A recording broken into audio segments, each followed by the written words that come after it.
Welcome to the Inspired Living with Autoimmunity podcast, the podcast for high achievers who want to stay sharp, focused, and full of energy despite their diagnosis. With your host, National Board Certified Functional Medicine Health Coach, Julie Michelson, where Julie helps you take your power back from autoimmunity. And now here's your host, Julie Michelson.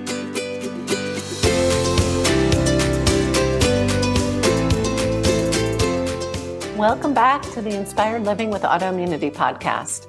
I'm your host, Julie Michelson, and today we're joined by Dr. Lisa Grant, and we're talking about autoimmune thyroid disease and fertility. Dr. Lisa is a double board certified Oriental Medicine Doctor specializing in fertility, and she's the owner of the Fertility Reset Online, which supports couples in building the families they desire. In today's conversation, we're diving deep into the autoimmune thyroid fertility connection. And Lisa shares her approach and wisdom with us, including that one thing that everyone with Hashimoto's must do. Dr. Lisa, welcome to the podcast. Hi, it's great to be here.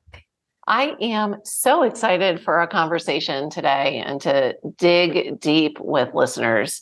But I always love to start because I'm curious, and B, because I know somebody's going to lean in a little closer. How did you get to be doing this? What is whether it's your personal journey or your story that kind of brought you to this world? So I was actually a patient. I'm a Chinese medicine doctor. I was a patient before I went to school. I had horrific digestive issues to the point where my stomach would hurt so bad I thought I was going to pass out. Oh. It hurt. And the doctors scoped me and they were like, we don't know what it is. And they were like, and I was like, everything hurts. And they're like, well, if it hurts, you don't eat it. And I'm like, no, everything hurts. I can't eat anything. So I happened to read an article in the paper that said that Chinese medicine, acupuncture, could help patients who had chemo-induced nausea. And I'm like, well, nausea is definitely something that I'm dealing with. So let me go talk to an Oriental medicine doctor and see if they can help me out. And I went to a local acupuncturist, and things were so bad that originally I was going like 3 days a week, which is a lot. But after a few weeks, all of a sudden, I could start eating things again. And it got to the point where every few days I would call up my dad and I would be like, Dad, guess what I was able to eat today, and not want to pass out. So, and at the same time, I was looking for a career change, and I was looking at law school versus something else, and I went into my acupuncturist one day and I was like, I'm pretty sure I'd be a good lawyer, but I don't think I want to be a lawyer because it's going to be really hard to raise my kids and do that at the same time, just because of the nature of, my husband's job. And he was like, okay. And I was like, so what should I do? And he's like, are you asking me? And I'm like, sure, I'm taking suggestions. And he looked at me and he's like, you should do this. Why? Why do you think I'd be good at this? And he's like, Lisa, you stop complete strangers on the street if they're limping and hand them my card and tell them they really need to try acupuncture. He's like, you're clearly passionate about it. He's like, it works. And honestly, if your concern about balancing work and life is an issue, he's like, because you own your own practice, you can set your own hours and you can do the things that you want to do. And I went home and I thought about that. And I went and looked at the website and looked at the prereqs. And I'm like, I can do that. So I enrolled. And 14 years later, here I am. So amazing. The universe is so kind. And I love, we need to look up sometimes, right? We're always, it's that next step is there, even if we have no idea what it is. Right. Right. And nothing better than somebody with their own journey that becomes passionate. Of course, I'm a little biased, but I believe this is how we are changing medicine and changing wellness, really, not just medicine. So it's one conversation, one patient at a time, but it builds and it's important. Yes. So, and how I got into fertility was I had actually had my own fertility journey. I had, during the course of trying to get pregnant, I had 5 pregnancies, 3 miscarriages. It was really rough. Nobody had any great answers. Had my, second kid. I'm like, I'm done. I'm good. And when I got into acupuncture, I deliberately avoided fertility because it was still too raw for me. It hurt too much. Yep. And then a really, really close friend came to me and she's like, I really want to get pregnant and I've been trying and I can't. And I was like, I need to think about this. I know. And I'm like, oh man, if that isn't a call, I don't know what it is. But I was like, can I handle this? Because there's often a lot of disappointment and false starts and just, and there's not always a happy ending. So, but it was good that it was her because, I tried some things, we did some things, and I was really honest. I was like, okay, so I'm doing what I was taught. I don't know if it's going to work. And, she was there. She was like, look, I know you will do the best you can. That's all I'm asking. And, fortunately, it worked out. She got her kid. It was great. And then the phone started ringing off the hook. And I was like, there it is again. So, I'm not always sure, right? I'm not always sure that I accept that whole idea that the universe is always going to bang on your door when you need it or, but it's like, but definitely in these two places or cases, I was like, yeah, okay, this is clearly something. And there's such a need for any practitioners who are, complementary, specializing in fertility, because while Western medicine doctors, it's a technological wonder what we can do with Western medicine to help women and, couples start their families, but there's still a huge number of missing pieces. Yes. And that's where what I do comes in, because putting these pieces together and filling in the gaps for the places where Western medicine doesn't know what to do with it, or doesn't even show up on the radar. So I will often find that, it's like, there's some patients where I'm like, look, from the get-go, I'm like, we're going to have to do some sort of assisted reproductive fertility. But what I want to do is improve your fertility so much that whatever it is that we're going to wind up doing is going to work better, faster, and hopefully save you some money because IVF is so expensive, right? If we have to and heartache and all of it. Hard and all of it. So that was the other piece of the story. Was it wasn't just me as a patient, it was me as not having a patient, not having the resources. I got lucky, I got my kiddos, but then it was like, okay, what can I do to help other women on this pathway? Because it's a really tough place to be. I love that. And for those of you that are watching the video, I have something in my eye. I'm not crying, although I could be, because it's such a common journey. I actually remember the first time this was before I even had symptoms of autoimmunity. I remember the first time I heard the term Hashimoto's thyroiditis. And it was because I had a family member who was diagnosed post miscarriage. And it was like dots connected, because she's like, oh, my mom had that. My mom had 3 miscarriages. And so it's so common. And so I want to talk about those missing pieces. And we were chatting before I hit record. Listeners know, because it comes up all the time, right? That I am absolutely not anti-Western medicine, nor are you. So I just want to highlight, we're not bashing that. I always say there's a time and a place. And if I have an emergency and I need acute care, that's where I'm going. I'm not going to an acupuncturist when I need surgery. No, absolutely. And I tell my patients that all the time. I'm like, there are times when it's like, do not call me, call your doctor. Yeah. What are you doing? Because it's, the issue, or the place where I think a lot of people have misconceptions, is that what Western medicine does is it has its own sort of like wheelhouse. And quite frankly, so do I. And and it's like, there are places where I can improve things. There are places where Western medicine can improve things. So when you're working together, it can be magic. And I'm actually like personal friends with several reproductive endocrinologists in Las Vegas, which is where I practice.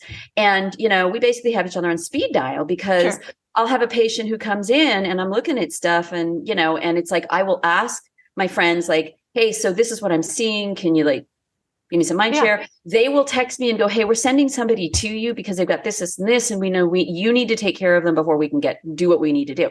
Right. So it's a really lovely partnership, because they understand that with the way that Western medicine is structured, there are certain things they don't know what to do with. For example, like Hashimoto's thyroiditis.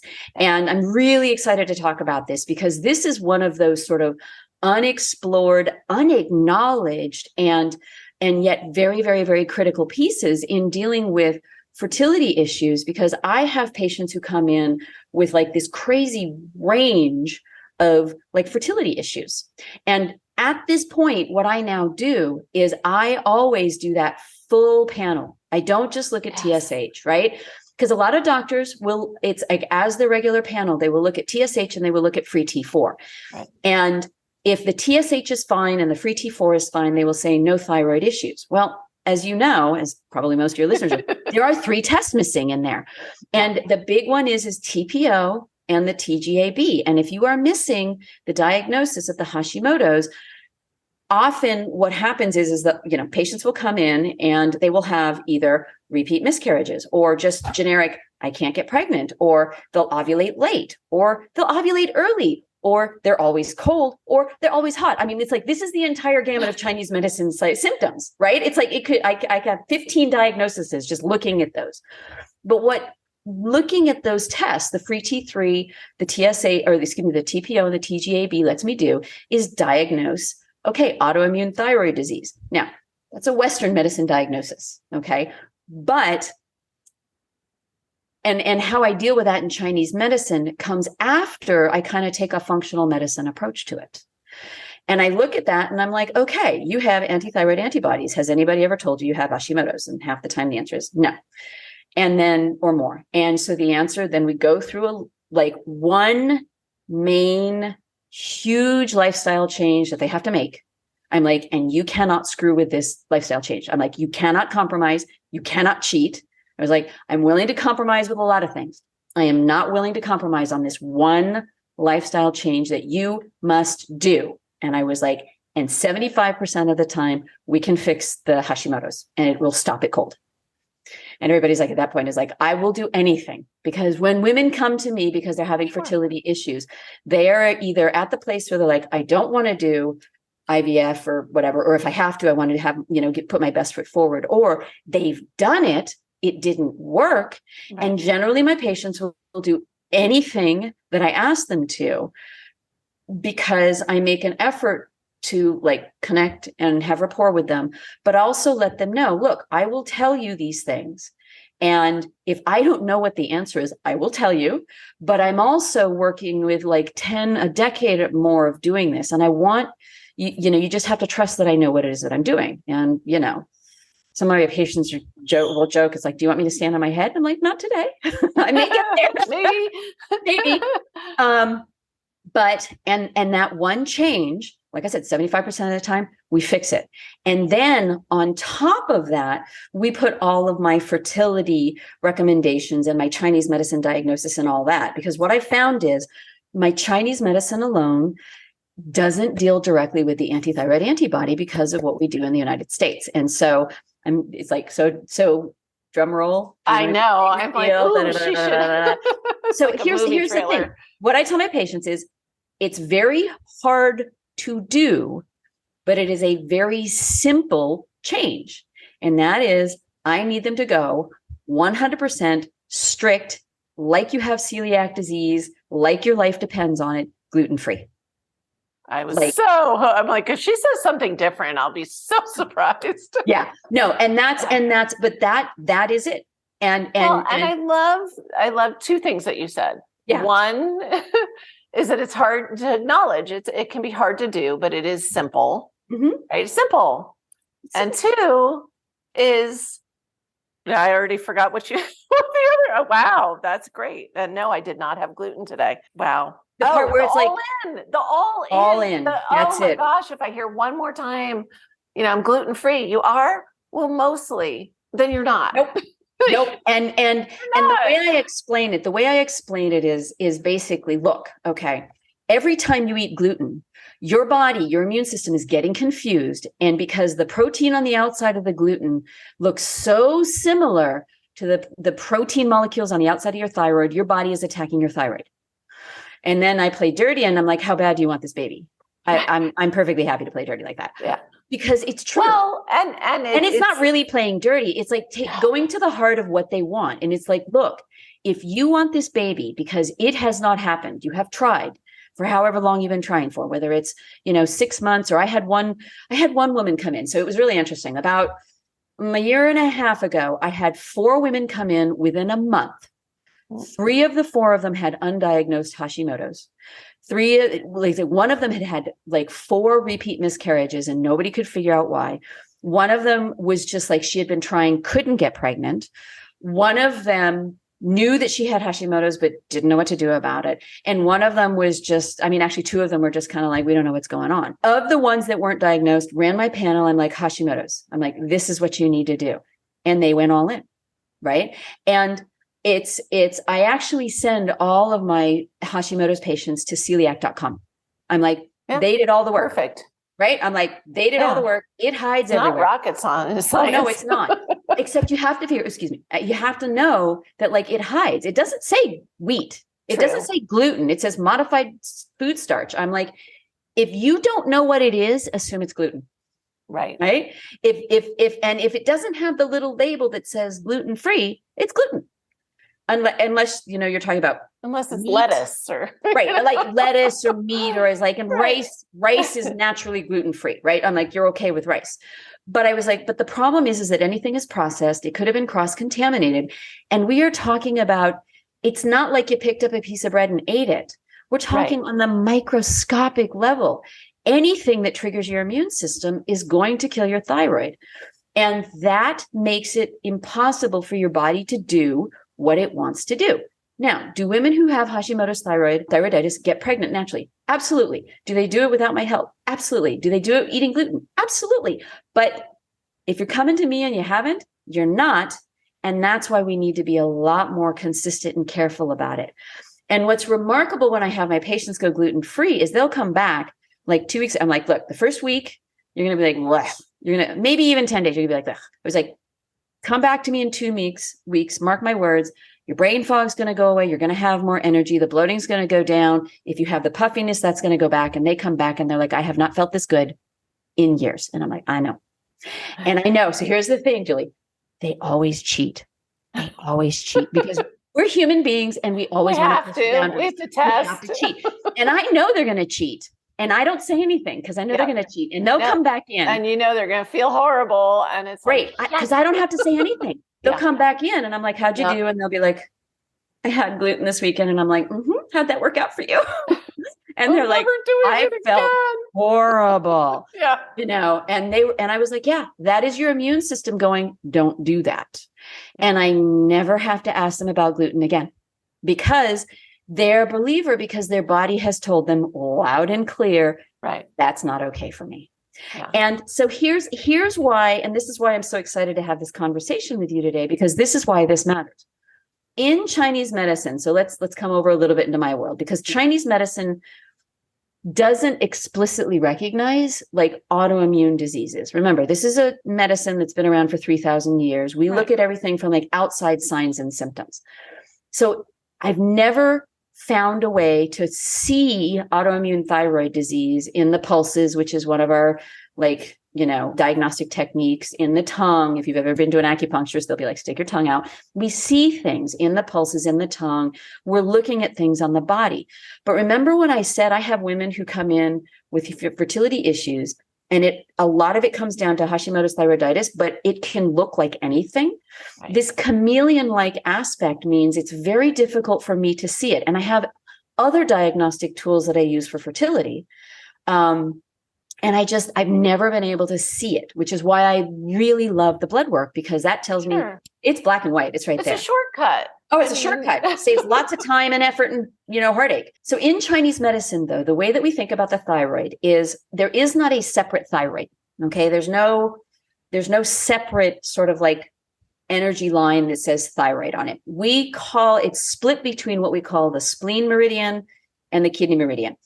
We don't have time to go into the whole physiology thing about this, but basically there are 12 lines of energy that run through your body, and each one is associated with the organ that it runs through.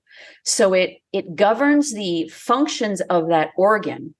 It governs the area of the body that it runs through. So like if I have somebody who has arm pain that's running like along here, I'll be working on the large intestine meridian. Now, I am aware that the large intestine is nowhere near there. Right.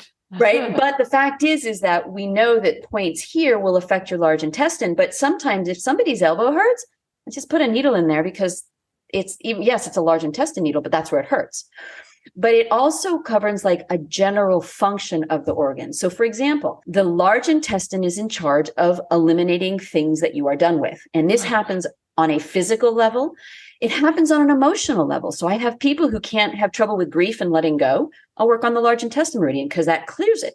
Okay. So just like that, the spleen is split between the kidney meridian, which is basically the easiest way to think about it is sort of like the global sort of energy manager of the body. Okay. And it decides who gets what in terms of energy. So you can see how that might be a thyroid thing.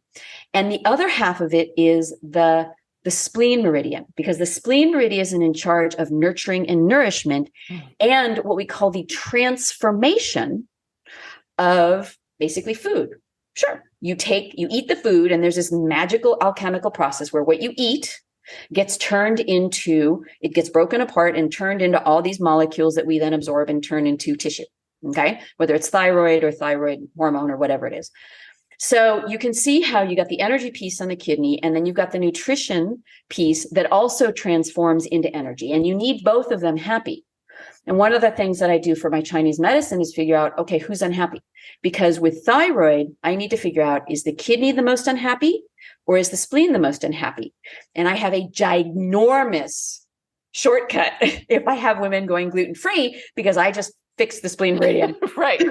Right? I'm like, it's way easier. Now, all sorts of things in fertility having to do with the spleen meridian, because part of the transformation process has to do with like creating blood and creating, the hormones and creating the follicles. So it's not like, cure the Hashimoto's, or at least, treat the Hashimoto's and fix all the fertility issues. There's a lot more to it than that. But that is such a gigantic piece of relieving the pressure and the literal attack on the spleen meridian's function, that it makes it a whole lot easier to get everything else to go, because your thyroid is your energetic thermostat. In Western medicine, it decides how much energy do you have and who's going to get it. Yeah. Right. And the who's going to get it part is the kidney. And the kidney is always going to put your heart, your brain, your lungs, your nervous system. It's going to put you before the fertility. Sure. Because fertility, you can do that next month or the month after that, or maybe in a year. But if you're dead, it's all good. You're done. Right. So the kidney is always having to determine who gets it. And the kidney will only feed fertility if it knows there's enough energy to go around. You need the resources. And if you've got the Hashimoto's thyroiditis, you don't have the resources because your body is barely keeping on top of what you need. Brain fog, bloating, exhaustion. So by fixing the Hashimoto's thyroiditis by going gluten-free, we free up a huge amount of the energy and the resources that then with the fertility lifestyle changes that I have my patients do when they do my 90-day reset with, the acupuncture, I can now tell the body, okay, so you now have enough energy. Let's do this next thing, which is near and dear to the heart of my patient, and then near and dear to the heart, because of course, it's like the heart wants a baby. I'm like, so now we can go to this next level where we're working on your fertility, and your body is convinced, your body knows there's enough energy to do all of it, live life, and also have the resources to make a baby. So that's why this is so important, because if your thyroid is messed up, you don't have enough energy to do the fertility thing, which is at the top of the list of what my patients come to me for. Which is so true. And anybody who's really, whether they're listening for fertility or listening because of Hashi's, which is so common. It's not difficult once you've experienced the fatigue that can go with it to imagine, wow, well, yeah, no wonder my body can't make a baby right now because I'm having trouble getting out of bed in the morning. Exactly. Right? And they connect. I heard something recently, which I was like, oh yeah, it's like, you basically need to think of pregnancy. Because remember, that's the end goal of fertility. Pregnancy is like becoming an Olympic athlete for a woman. It's like the single most energy intensive thing that she's ever going to do other than just living the entirety of her life. And if you don't have enough energy to live your life, how the heck are you going to make it through the Olympic trials? I love that. It's so, Right? so true. Mhm. So true. I want to touch on the question of, what about the people listening that, they have Hashis and maybe they've been struggling with fertility, or maybe they're getting ready to start a family. Mhm. And even though they know they have Hashimoto's, their OBGYN or their fertility specialist is saying, yeah, I know you have that, but it's fine. It has nothing to do with this. It's not affecting this. Right. Okay. So remember what we said earlier about, the wheelhouse is the Western medicine does what it is. Okay. So Western medicine doesn't have a way to treat Hashimoto's until it starts affecting TSH.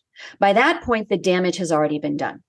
So if your doc has run the tests and, if you have any kind of questions about fertility, I think every woman should get all 5 of those those thyroid tests done. And if you go to the doc and the doc is like, well, it's not affecting your TSH yet, so we don't need to deal with it. And the answer is, well, that's only because it's not showing up in TSH. And we never want it to show up in TSH. Right. We want to stop it cold. Let's stop it in its tracks before we get there. Exactly. I want to back up to give listeners an understanding. For us, It's like, oh, TSH and free T3 and reverse T3, and it's all, so the marker that is most commonly tested, this TSH, thyroid stimulating hormone, let's explain to listeners why, yes, when that's clearly out of whack, we already know you have a problem. Kind of explain what that is. And sure. I think it becomes then really clear of like, oh, well, why would I wait until that's a problem? Okay. So TSH is the hormone that your brain, I believe it's the pituitary, releases to tell your thyroid, hey, we need some more energy. Okay. That's one measure. And TSH, you generally, at least for fertility, I like seeing it at around 2.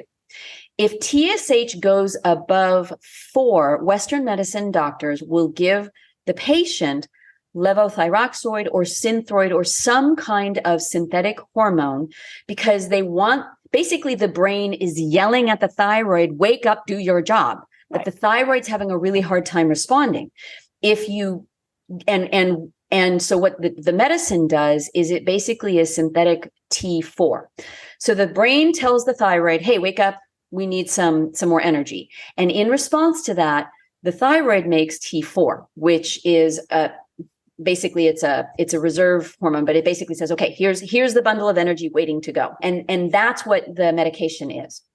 But there are several other pieces in sort of the communication pathway and the energy pathway. So T4 is an inert, inactive form. It converts to what's called T3, which is the active form of the thyroid hormone in the liver.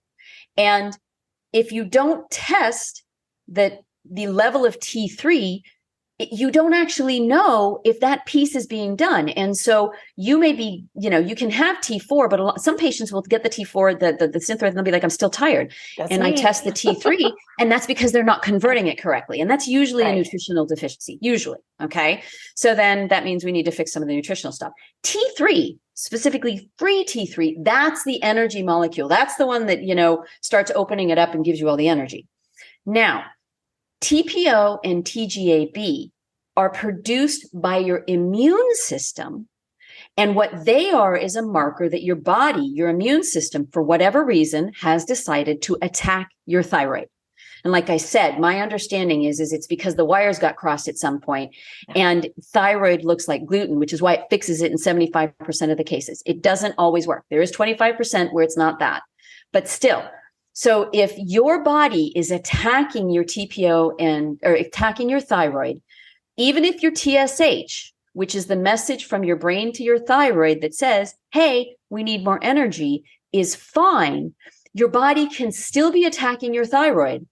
And what's eventually going to happen, the conclusion of that story is that eventually the damage is going to be so great and most of the thyroid is going to get killed off that your TSH is going to be through the roof because your brain is screaming at your thyroid and your thyroid literally cannot respond because it's dead. And that's the part. It's like your body is killing your thyroid and it doesn't regrow. So Western medicine has no way to stop that immune thing. Okay. Right. And it's not just as simple as like taking an allergy pill. It's like, I've never seen anything that says that works. Okay. And that's why this gluten thing makes me so excited. Because like I said, 75% of this time, it'll stop it cold. Your body will stop attacking your thyroid. Well, and I would add, even for the other 25%, it's a piece of it. Oh, it's a piece of it. And they should still absolutely never, ever have gluten. If you have anti-thyroid antibody, don't eat gluten, period, full stop. There are other pieces of that puzzle. If you have any autoimmune diagnosis, don't eat gluten, period. We could spend an hour and a half talking about why gluten is a problem. That's always my qualifier. Like, no, there is no one diet for everybody except getting off the gluten. Yeah. So that's why. So we want to catch. So thank you for going through all of that. We want to catch it before your thyroid has literally been killed to the point that your brain is screaming at it and it can't respond. Which is what they consider clinical thyroid disease. So we want to catch subclinical. We want to get it before it's a problem. Right. And it's a simple blood test and it's not expensive. This isn't, I do some crazy testing because I love it. It's cheap. I mean, when I order it for my patients, I think it's $15. Yeah. It's not an expensive test. It's a super, like I said, it's simple. It's not easy, but it's a simple change. And the reason that you want to catch it before the TSH starts going up, which is where Western medicine can come in, because they're like, oh, well, we have a treatment for that. We just don't have a treatment for the other piece. That's why we have a treatment for that symptom. But we still haven't fixed the autoimmune part. Right. Yeah. True. Right. Yeah. We can get your TSH to come back down if we give you some hormone. And this is something that a lot of my patients, even if they're savvy, don't understand. Just because your TSH came down, if you have the Hashimoto's, the TPO, TGAB, the Hashimoto's thyroiditis, your body is still killing your thyroid. Right. All that's going to happen is the amount of the T4, your medicine is going to have to go up because your thyroid is less and less able to produce the hormone because it's still being killed off. Right. That's why this is so beautiful, is because you stop the gluten. And like I said, in those 75% of the cases, and actually all the cases, at least you're dramatically reducing your body's attack on your thyroid so it has a chance to survive. So that's why it's really important to do the blood test. That's why it's important to do gluten-free. And I cannot remember where we came to from that, or where we were on that. We were talking about how, even still today, your fertility doc may say, you have Hashimoto's, but it's not a problem. But it's not a problem. So if the TSH is high, right? And at that point, I will say because I have occasionally patients come in, I don't want to take that. But if the TSH is high, I'm like, you have to take it. We can stop the damage on the thyroid, but if your TSH is too high, it is a cause for miscarriage. So we're going to do all this work. And then because I've had it happen before, I had one patient who flat out refused to take the Synthroid, even though I was telling you got to take this, and she miscarried, and it broke my heart because we could have potentially prevented it. Yeah. Because remember what I said about what the thyroid does. It's the energy generator. And if you don't have enough energy, your body will always choose you over the baby, because if there's not enough energy to go around, baby doesn't happen, right? It's like, you can't sustain it.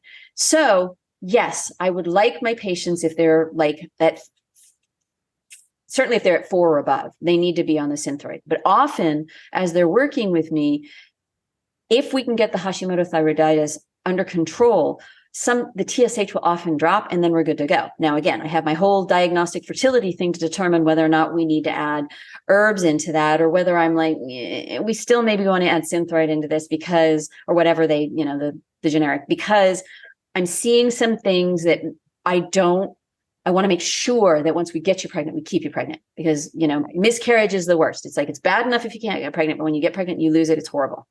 So quick. So the story, those 4, or was it 5? The 5 that came in, all of them went gluten-free. Of the 5, 4 of them, we got pregnant. They didn't miscarry, and they kept the baby. Okay. One of them, we did wind up having to go to, can't remember if it was IUI or IVF, because even with like it was just, we never, for whatever reason, her hormones never got to where we wanted them to go. But the IVF story wound up being happy because she got her baby and she was thrilled. Yeah. Meanwhile, all 5 feel better, have better energy, Yeah. aren't bloated, don't have the brain fog, I mean, do stupid stuff and stay out late. Yeah, you're going to have the brain fog. but it's like, their baseline energy level rose dramatically because their immune system was not constantly killing their thyroid. So it's for all those patients, it was a happy ending, and it was a super happy ending for 4 of them because, right. Yeah. And because it was like, we got them pregnant naturally, and they felt great during the pregnancy, because we were able to deal with the Hashimoto's thyroiditis. Yeah. So but a healthy, happy baby at the end, even for number 5, is a huge win. Correct. And all of my patients appreciate the fact that they are, one of what I want to do is give them the tools that they need to be healthy and have a baby. Right. Because so I see no point. Done. Like they have the they're baby, not done. But now they have all what I those tell my tools. patients is, pregnancy is 9 months, but you know what? Once you get pregnant and have that baby, you are on the hook for the next 18 years. And actually, well, yeah, that's when they're in your house, but you're actually, this is a lifetime gig, right? You are mom until you die. And you want to be around for as long as you want to be around. You want to have the energy. You want to have the ability to do the things that you want to do. Yeah. I was like, so my baseline is actually not just fixing the fertility. I tell my patients, I can't fix your fertility unless I get you healthy. Yeah. So part of what I work on in my 90-day reset is like 80% of that program is health. It's like, and you're like, well, I'm healthy. I am healthy. I do this, I do that. Deeper level. We're talking about a healthy at a level where your body is absolutely going to believe and be convinced that you can make and carry a baby to term. And I'm like, and that is not the same thing. And what is healthy according to pop fads changes. Right. So, and what is healthy eating or healthy exercise levels for this person is not the same thing as that person. So what it is like, we're creating a foundation where these are the things that are pretty much baseline for everybody. And then I go into, okay, now for you, because of this piece over here, we're going to do that, but for you, because of this piece over here, we're going to do this over here. So it's a personalized program, but the foundation is very similar for most people because most of my patients are coming in, given where we are in the world and everything, with the same sorts of baseline issues, and we fix those, and then it gets a whole lot easier to build the fertility. And for those of you listening that don't have Hashimoto's, the 90-day fertility reset workshop is for everybody. Oh yeah, it's for everybody trying to get pregnant. It's for everybody trying to get pregnant. Yeah. There are pieces, like I have like several videos devoted to Hashimoto's thyroiditis. And what I say is, look, if you've got, or if you have any kind of thyroid issue, go look at those videos, right? And if you've got, for example, endometriosis, if you've got endometriosis, then you go look at those videos. But like I said, there are base videos, and then it breaks out according to what's going on. Interesting thing. Probably half of my women who come in with PCOS, which is polycystic ovarian syndrome, have some kind of hypothyroidism. And of those, probably half of them have Hashimoto's thyroiditis. So, and you're dealing with all of these things are in the body, right? And we have to, we heal the body to deal with the underlying sort of issues that are creating the fertility problems. I love that. Amazing. And I know you have an amazing gift for listeners for 20% off of this incredible online program. Go to fertilityresetonline.com, and it is Inspired Now 20, and you'll get 20% off. And again, this is for everybody. I would say, honestly, I mean, because of what we were just talking about, anybody who wants to up-level their health, it may feel a little weird to do a fertility workshop, if you don't have a uterus anymore, like me. But, and you will still benefit from it, I swear. It's true. Actually, it's true. It's like, I will have women. So putting aside women who don't have uteruses, we'll talk about that. But it's like for women who have like endometriosis or PCOS, and they're not interested in getting pregnant, but they're like, what can I do to help myself feel better? Sure. Like I said, the foundation of the good health and dealing with the underlying issues is first. Yes. And then there are pieces of the workshop where I specifically go into like, this is what you do for fertility. And there's one unit you don't do. You're going to be like, yeah, I don't need that, because I talk about how do you track and like monitor your fertility. But honestly, 80% of it is about building health And then the other 20% of it is specific issues and then actual fertility. And my patients will come into me and they'll be like, so this fertility piece was a really small part of it. And I'm like, yeah. And they were like, but I feel better. My cycles are better. I'm like, everything's better. And I'm like, yeah, that's because we fixed the health foundation. Right. So oh my gosh, it makes my job so much easier. If I don't have to deal with all that other stuff, I'm like, yeah, now you come into my office and all I have to do is do fertility instead of like backfilling all of those health issues that everybody has. It's For so women true. who don't have a uterus, especially if you have PCOS, that's permanent. Permanent PCOS is an endocrine problem, not a reproductive problem. Okay. If you have Hashimoto's thyroiditis or any sort of thyroid issue, that's an endocrine problem. It's not a fertility problem. Right. So anything, if you have a uterus, root cause, like yes, and the fertility problem is the symptom. It's not correct the problem. I mean, It feels like the problem when you're. It feels like the problem when you're trying to get pregnant. But the thing is that the underlying root cause is health issues, and with specific on women's health, which is a really neglected field. Well, right? And you touched on it already. We talked about that motivator of you can give up gluten. Do you want the baby? How much do you want the baby? And then, like you said, now you have the baby. You want to be here and feel well to raise the baby, right? And the grandchildren and the whoever, right? So it's all so important. Because the thing to remember, when you talk to an OBGYN or reproductive endocrinologist, the only thing they're interested in is your uterus and your ovaries. Right. They're a little bit interested in your brain, but mostly they focus on that little package. And last time I checked, our uterus and ovaries aren't walking around by themselves out there. Well, mine are. Live, right? They're not moving anymore, though. But they started out in the whole package. Right. So you deal with the whole package, and then what you wind up with. Shocker. Exactly. And then this all gets better because, again, the root cause has been addressed. So yes. I love it. Now, I know you already said it, but here's your opportunity if you want to add, or I always ask guests to give listeners that one step that they can take to start to improve their health. And if somehow they fell asleep and missed it, let's say it one more time. So if you have to ask, but can I eat that? Because it's only a little bit of gluten, the answer is no. If you have to ask, can I? The answer is no. I love that. Because you already know what the answer is. You just want wiggle room. Right. And the answer is for Hashimoto's thyroiditis, for any woman who has elevated TPO or TGAB, there is no wiggle room. You have to go gluten-free. Okay.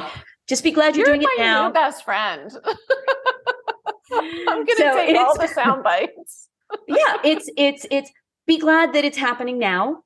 And not like 10 years ago. I went gluten-free about 10 years ago because I actually got eczema, like crazy eczema. I also suspect, looking back, it probably had something to do with my miscarriages, but none of that stuff was tested when I was having my kids. But it's just not worth it. Oh, it was so different back then.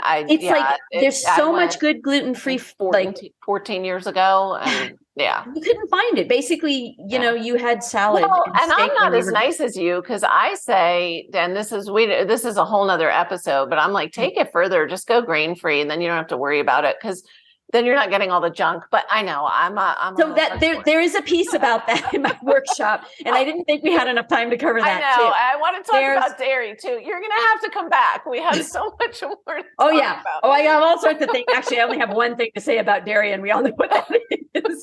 Well, I think that may touch the other 25%. Of people, right? Yeah. If you're gluten-free, but you're still eating dairy, then that's a problem too. Yeah. It's a problem. And it's a problem. I do actually, I don't like 100% grain-free except for in certain cases, but I also am, there's only specific, correct. And there's only certain grains that I will allow. Yeah. So, but wheat is not one of them. Gluten is not one of them. It's just that simple. It's like, it's just not. And, I know a lot of people go, gluten-free, really? It's like, look, we have scientific evidence, especially in this particular case, that it's not just all of us, complementary alternative types saying this, like with no backing. Right. I have objective proof because I track TPO, TGAB. The only change that I had some of those women make was gluten-free. I was like, don't change anything else. It dropped like a rock. They felt better. And it's like, look, that's all the proof that they needed. Right. So there it is. There you go. The proof is in the baby. That's exactly right. That's exactly right. Before we wrap up, where's the best place for listeners to find you? Those that listen on the go and don't check the show notes, where can they find you? So if they go to fertilityresetonline.com, it's all spelled out. Okay. Mm-hmm. They can click on the link about buying my course. If they want the discount, and I have completely forgotten the code, they want to put the discount code in at checkout, and that is... Yep. Inspired Now 20. You'll get 20% off. It's completely automated. And it's, I make every one of my fertility patients take this, and every single one of them comes back and says, this has completely changed my life because I feel better. And, love it. It's just like any woman who is struggling with fertility, any woman who is struggling with any sort of like reproductive issues, even if you're not trying to get pregnant, but if you have like heavy periods or long periods or just yucky periods or like cramping or any of that stuff. It's like, I really designed it to help improve women's health. And and then there's some bonuses. Yeah. And then the bonuses is that we do the fertility too. But it's just, I think it's so important for women to be empowered, to have the tools to feel better. And honestly, it's like, and then at the end, you decide what works for you and what doesn't. And you decide what it is that you're willing to incorporate and what you're not willing to incorporate. But if you have all of the tools in front of you, then it makes it so that you have the information, and information is power. So, I love it. And we are both all about taking your power back. That's absolutely why we do what we do. Absolutely. Lisa, thank you so much. You have shared amazing gold with us today. Oh, well, thank you so much for letting me spread the word, because it's just really important to me that people feel better, right? It's about wellness.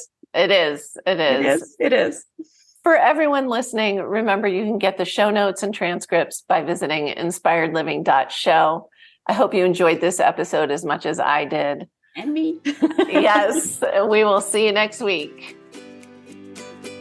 Thank you for listening to Julie Michelson's Inspired Living with Autoimmunity.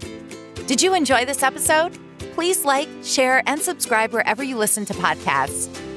If you'd like to get a transcript of this and every other episode, just head on over to inspiredliving.show or click on the link in this episode's description. There, you can also find everything we discussed in this episode, including links and information about our guest. You can even send in your questions to be answered by Julie in a future episode. That's inspiredliving.show. Until next time, this is Julie Michelson's Inspired Living with Autoimmunity podcast, helping you take your power back.